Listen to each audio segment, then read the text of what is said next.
And then we're just going to kind of like let you ask questions about what the project actually is. Hi, Lita. Hey. And then we'll just move from there. So it's really driven by what you need, not by what I need. So let me answer questions for you and reassure you about what you're doing. Cool. Okay. Hi, how are you? Are we having fun yet? Yeah. Teenagers and 20-somethings on top of all of this. Yeah, I'm a little lost. Well, okay, don't be lost. So, of course, there's an academic component to this assignment because we have academic tasks that we're supposed to do. But it's also a really fun kind of creative way to think about your own gendered life without being challenged, right? Okay. So, I mean, you're challenged to think intellectually, but you're not being challenged about whether or not your gender is right or wrong or anything like that. It's just an exploration of how we came to be at the place that we are.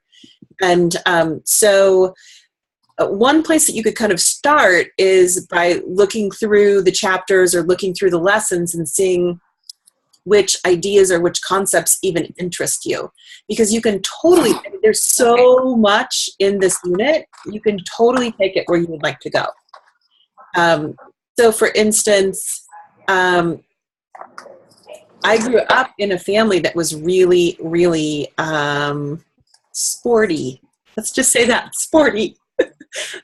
My dad was a semi-pro basketball player, and sports were always a part of our life.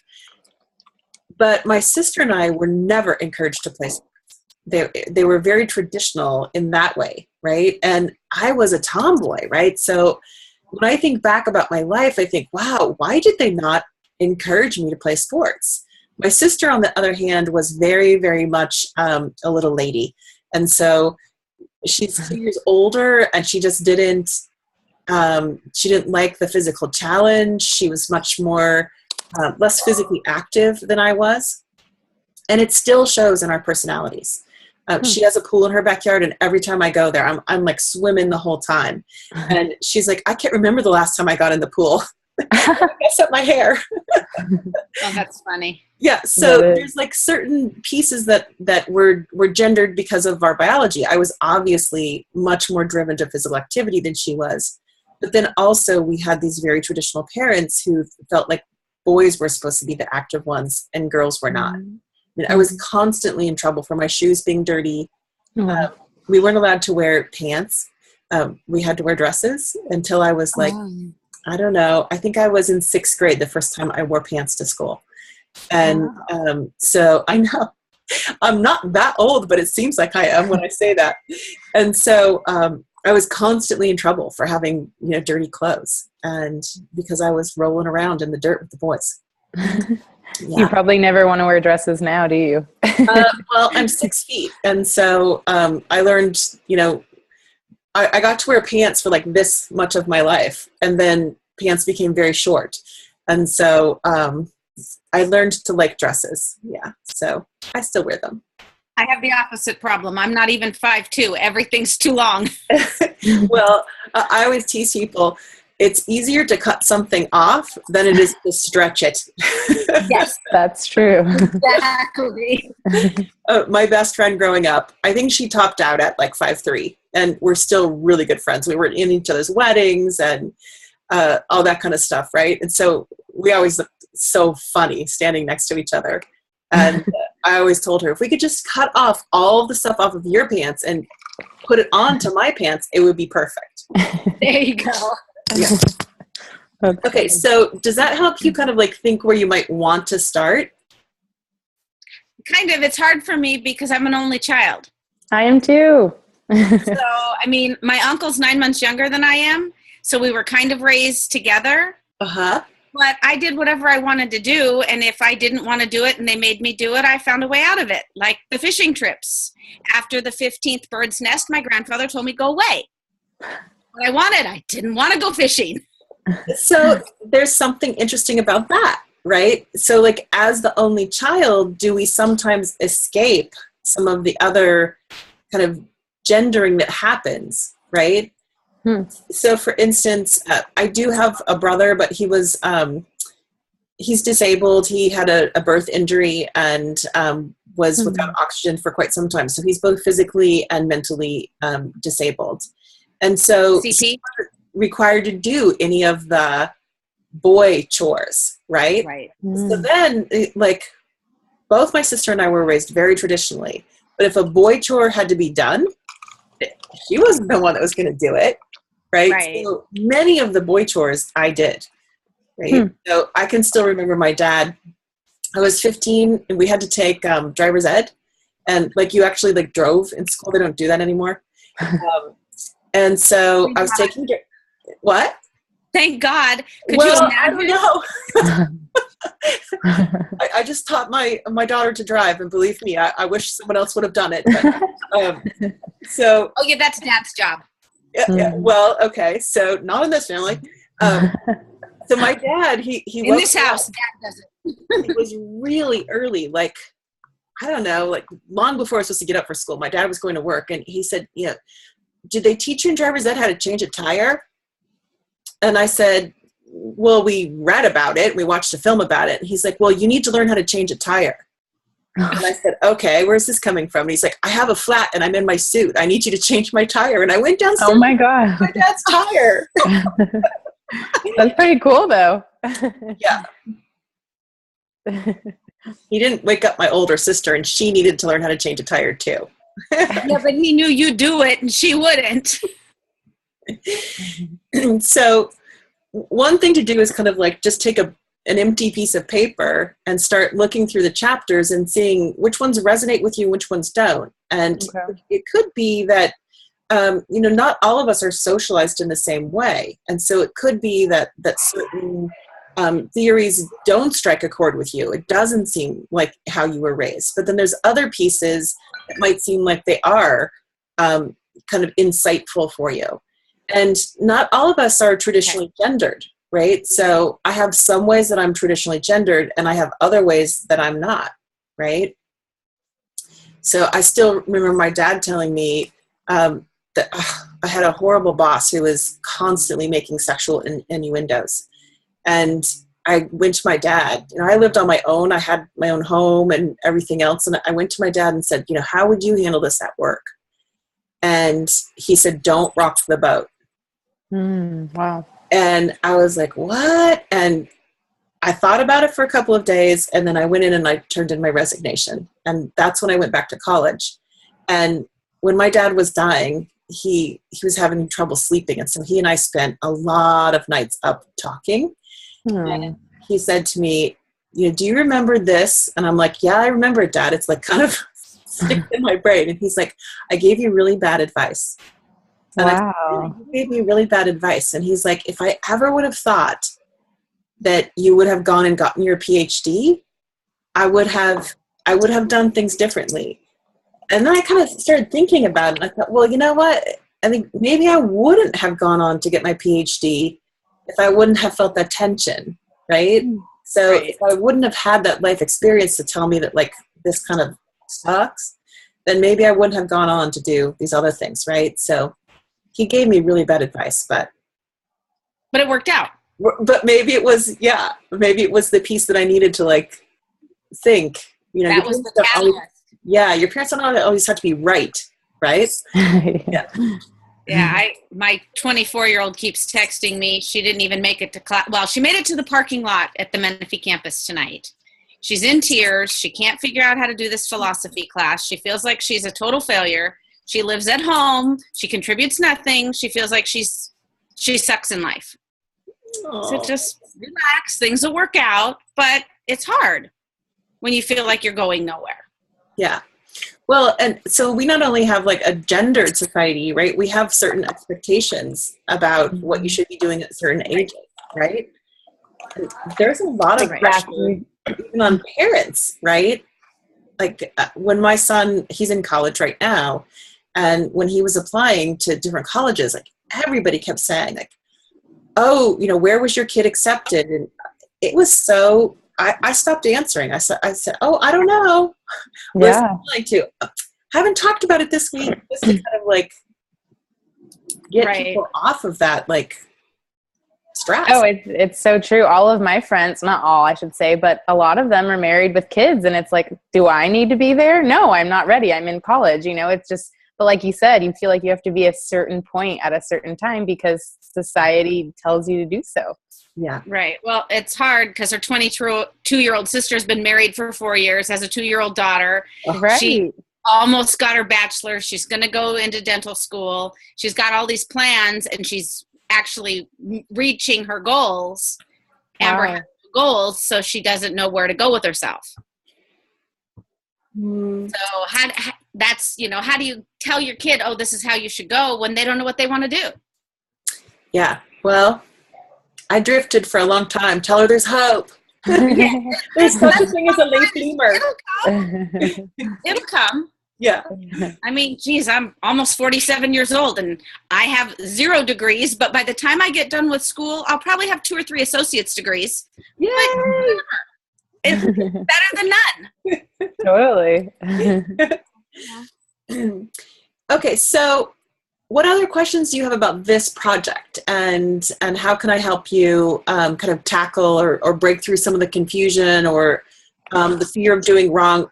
I mean, one thing that I always tell students, I mean, especially those of you that are here and obviously care, no grade in my course is final until finals. So if you do this project and somehow, tank in some way, I'll give you formative feedback and then you can go back and try again. Although I don't think either one of you are going to tank. So, let's hope not. yeah. So it's really just kind of like freeing yourself to say, like, what could I explore and how could I do this? What do I want to look at? Right. Do you Okay. want a specific time frame?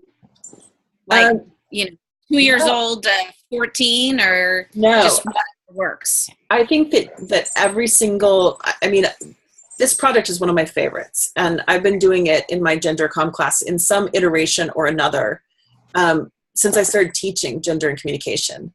It's kind of a classic gender and communication assignment. You'll see many people across the country do this, and they do it in an interpersonal communication as well, right? Yeah. Not just gender, but you look at other aspects of your life. And so people often report that it was kind of a transformative experience for them when they started working on it. And the only way that can happen is if you go where you want to go. It's not me dictating what you pick apart in your life. It's you, they get to pick it apart. So, one place to start is with like those, I'm losing the word, like rites of passage moments. Mm-hmm. So where are they for girls when we started our period? When we first become sexually active, when we first move away from home, or when we first become involved in a romantic relationship, girlfriends. When we have our first like really, really close friend, or when we lose that first really close friend. It's life-changing for us. And marriage, birth of children, death of a parent, all of these are kind of those life-changing moments that where gender can play a big role. For other people, it might be in the day-to-day kind of like grind of things. I felt like I held this odd position in my family because I was a tomboy. And there were a lot of girls in my family and not very many boys.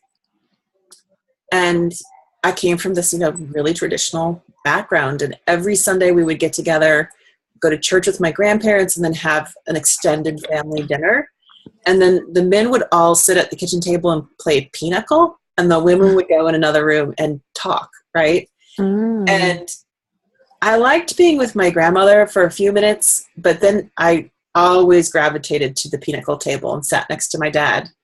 Now, never once did my dad ever ask me if I wanted to learn how to play pinochle or play pinochle with me or offer to deal me in. Even when I was an adult, right? It was always a men's game. And yet my dad and I played every other card game under the sun. So that in and of itself is so interesting, right? You don't even pay attention to it until someone says, like, what are some interesting things that might have a gender relationship? And of course, I've been thinking about these for years, and you're just beginning to think about them. But it's like really sitting down and starting to map out and saying, like, what are some gender experiences that you had, and are they interesting enough to you, not to anyone else, to you, to pick apart? I mean, So do you think that maybe like the example, I know we talked about only child, but maybe even like coming from divorced parents could also be something that we could kind of go into? Just maybe like being the only child with divorced parents, I have, kind of divide my time and kind of had to be the middle ground. So it's like I did a lot of women activities, but yet a lot with my dad, because being the only girl, only child, it was like I kind of did both. So do you think that could be an area? I know you said it's individual to each of our own, but yeah. Okay. I think that's really interesting. That would be good, because for me, I didn't spend a whole lot of time with my dad. Most of it was with my mom. Interesting. So okay, yeah. Too. So everything is different. That's true. My grandpa was the main male influence until my stepdad came along, but I was, I think, 4 or 5 then. Okay. But I spent a lot of time either living with my mom and my stepdad or with my grandparents. Wow. Okay. Yeah. No, it's interesting. Yeah. Okay. It's really interesting. Yeah. And I mean, you'll never know what it would have been if your life Right. had been different, because each of us is unique, right? Exactly. But there may be a sense that, I mean, parents disagree as well, right? So, like, I didn't grow up with any boys. I mean, my brother, he wasn't like an average boy, right? He never had friends in the house. We never had to worry about that in any way, like that his friends would tease us or anything like that, right? There was no other male influence that was part of his life. He was surrounded by girls. Right. That's true. Yeah. And so when I had my son, first of all, I was totally shocked when they told me it was a boy. Total belief. I said to them, "You're kidding, right?" My poor husband, he was like patting my leg and saying, "It'll be okay. It'll be okay." I'm like, I just don't know what to do, right? Right? What do you do with one of those? That's funny. But then we've had disagreements our entire marriage about how to raise that boy. And when your parents aren't married, then you don't necessarily get caught in the midst of those disagreements, right? That's true. Exactly. Explicit, right? Right. That's true. And then also just thinking, just you talking about that, is my dad is the only boy or male of his side, and he has 7 sisters. So he's very feminine, and it's funny. We make fun of him in obviously a good sense, but it's true. It's the way he was raised with 7 girls. He's a lot more feminine than an average guy, because he didn't get roughed up. Like you said, he had no male, guy around besides his dad. So, okay. They were both outnumbered big time. Oh, yeah. Sounds like my house, my poor husband. Well, That's I even think about, I have a couple of women friends, we're all in our late 40s and 50s now, right? And one of my friends, her husband would not go to the store and buy her maxi pads. Oh my God. I said, "You've got to be kidding me," right? Oh, yeah, really. He'd call from the store, which kid needs what? Because we have girls, all girls. So yeah. And so, I mean, I can't even imagine that, right? So I kind of tease her all the time about, like, bring him over to my house. I'll tell you. We'll train him. Yeah, you got to exactly train him. Funny. Oh, man. Yeah. Men. So I imagine your dad had absolutely no. Oh my God, no. Right? Because he's surrounded by girls, it's like a natural thing. Totally. Yeah. Oh yeah. He'll ask all the time about things, and I swear almost he asks more things than my mom. I'm like, "Mom, you're the guy." That's interesting. It totally is. And my mom says it. She says, "I was supposed to be born a man." Obviously kidding. I mean, I know we talk about a lot of those situations in this class, but she literally, like, she enjoys doing yard work, like all of those things. So this is helping me so much. You have no idea. That's my 15-year-old, other than all the makeup. Isn't that funny? She tells me all the time she should have been a dude. My mom, I mean, you would never guess. She wears dresses, makeup, I mean, nails, right. But it's like, but mentally they think more in that box. Totally. Yeah. Sometimes when my boyfriend comes over, he's like, "Your mom just said that?" I'm like, Yes. It happens. That's too funny. Well, it also explains that, we're living in a culture that's dynamic right now. And so gender roles are changing.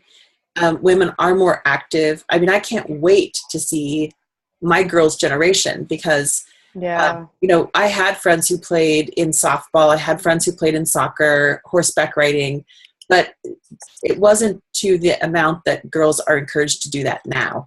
Right.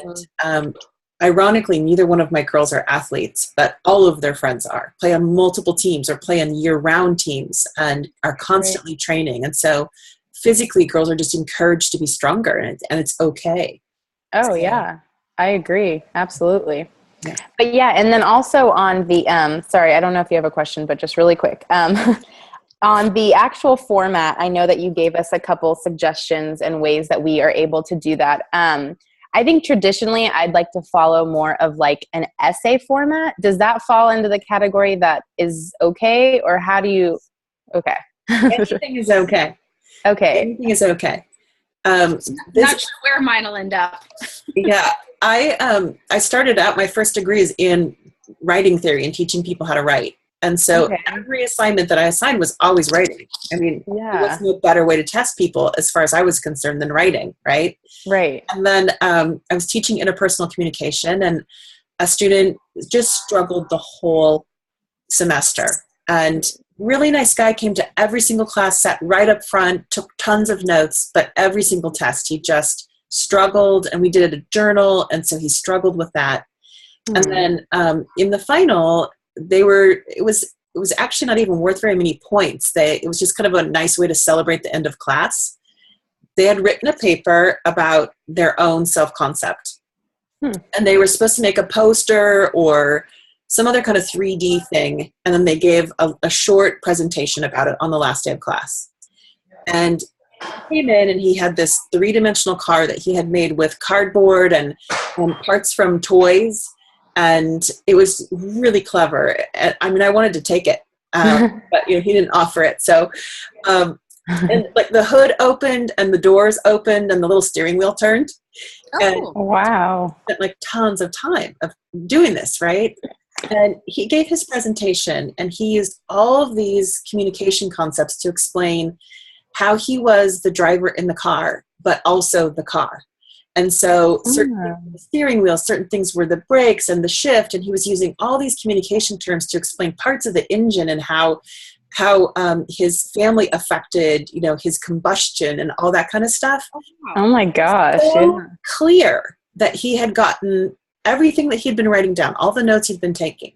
So after the class, I said to him, why didn't you come talk to me about your papers? Your papers are just not nearly as strong as that presentation was. And he said, I've never liked writing. It makes me so nervous that I just freeze up. He said, if only I could have just tape recorded the way I felt. He said, this has been my all-time favorite class. And so here's a student who's like barely getting a C, barely passing the class, telling me that my course was his favorite course. Right. And he's getting a C. Wow. And I was heartbroken. I thought, you know what? This student didn't almost fail the class. Yeah. And so I looked at all of my assignments and I said, which ones of these have to be in writing? Those ones will stay in writing. Which ones of them can be anything? And this is one of those ones that can be anything, right? So, okay. Yeah, feel free. Cool. Okay. So if we were to do like a multimedia, does that mean like on a webcam, or what would that mean? People have done all kinds of things. Okay. They've done all kinds of things. One guy turned in a rap. It was really good. It was hard. Oh my God, geez. At first, and then I had to have him give me a transcript so I can get all of the rhymes to it. Okay, cool. I've had people turn in, kind of art projects that they've annotated and explained, the different pieces of them. Wow. People have turned in like scrapbooks. Women really like those, so they've got, like pictures of different things and explained, things in their life. People really like PowerPoint for that. And myself, I can't stand PowerPoint. I don't like it either. Yeah. When people made these beautiful projects and sent them to me, I was like, okay, obviously different people like different things. True. Okay, so length really isn't, I mean, I know you're looking for a certain length, but obviously it doesn't have to be a 19-page paper. You're just looking for us to get all the concepts and address all the issues. Right, to choose concepts that resonate with you. Okay. So it's about, I mean, you should step through the cycle. You should look at your family and how your family influenced gender, the external cultural and institutional socialization, and those repeated enforcements. Okay, so repeated enforcements from my mom. I mean, she tries so hard. She had a high school degree, married my father a week after she graduated from high school, and had her first child 2 years later, and became the first female vice president of the bank that she worked at. Oh, wow. Yeah, I remember you saying that. How cute. Yeah, so she's obviously a go-getter, right? But then so caught in this European traditional ideas of gender, right? So we were driving one day, I'm visiting her, I'm grown up. And she said, you don't have any earrings on. And I said, no, I left the house without my earrings. She said, I can't believe you left the house without earrings. Oh my gosh. Like, visibly upset because I did not have earrings on. Wow. I know. I mean, still sometimes she's just like completely flummoxed by me. Right? I think that's just their age. My grandma's 93, and if I have my hair up in a bun, she's like, oh, you didn't do your hair today? I'm like, well, geez, good to see you too. It's like, geez, lady. All the white hair I have, and my grandma says, did you do that on purpose? Yeah, sure. Exactly. It's their age, man. It's their age. Yeah. So, I mean, the whole idea of like constantly being barraged by comments from the people you love most about your looks. Yeah, that's true. Exactly. I mean, that's like an enforcement that women live with every single day. That's and true. For me, I go to work, and if I go to work with makeup on, it freaks everybody out because I don't wear makeup hardly ever. So when I put it on, they're like, oh my gosh, did you do your makeup different? Yeah, I put it on. They're lucky. They don't know what to think because I do this all the time. So what's the point of makeup? Yeah. It's just going to be on my hands. So in your eyes. And in my eyes, and I just don't bother. Yeah. But the interesting thing is, I got the ID to back up my age. Yeah. Well, the interesting thing is, though, when we don't wear makeup, we still have to defend ourselves, right? Right? Yes. Yeah. Exactly. Absolutely. Yeah. I used to get my hair done by this guy. He was so interesting. He would talk the whole time he was doing your hair, so I would just like be transfixed. And he used to say to me, "Here's the secret: never wear makeup unless you really want to look good. And then when you wear makeup, people will be so shocked. They'll be like, you look amazing." Oh my God, that's funny. I like his style. Yeah. That's cute. It only works so far, but Yeah. Are you kidding? Like you said, you feel like you have to put up a front if you don't have makeup on, and it's sad. Yeah. I'm to the point of I don't care, so it doesn't matter. This is it. You don't like it. Tough beans don't look. Don't look. So that's an interesting gender piece right there. We said I'm to the point, right? So what gets us to that point? Is it age? Is it like experience? I got the ID to back it up, and my name is Grandma now, so I just whatever. Yeah. Sorry. That's too funny. I took the baby to her gym class today, and the girls that work there, they know I'm Grandma, so they're like, yeah, go to Grandma. And all these people are going, Grandma, what are you talking about? Yeah, that would be me. Well, you don't look like a grandma, that's why. No, you don't. Yes. But what does a grandma look like? That's true. If I put my glasses on, I look like a librarian, or I look like I'm somebody's grandma. Hey. I got these little teeny things, and I look like a grandma when I put them on, or a librarian, and the kids laugh. Like, well, I'd like to see sometimes, not all the time, but sometimes. It's too funny. Well, so that's certainly like a piece that impacts women in different ways than it impacts men. Right. Okay. Yeah. All right. Men get distinguished when they get older, right? Yes. Yeah, right. That's funny. They get white hair, and it's totally acceptable. We're supposed to dye it and all that stuff, and who has time for that nonsense? Yeah. All the good things I have to look forward to, right, ladies? Yep. That's not fair. It's coming. Oh Okay, boy. so I think that gives you kind of a good head start, and you can think about the pieces that resonate with you. Like if you were sporty and are interested in that, then look in those areas. If not, then don't look in those areas. Don't waste your time in that area. Right. Okay. I was always really good at science and math, and yet majored in English. What's that about? Yeah. I had one science instructor that I remember, he like maybe his TA, and he was like, you've got to major in science. And then the very next year I had to take chemistry, and that teacher was just so dismissive. And it kind of just like, never mind, right? And I loved science.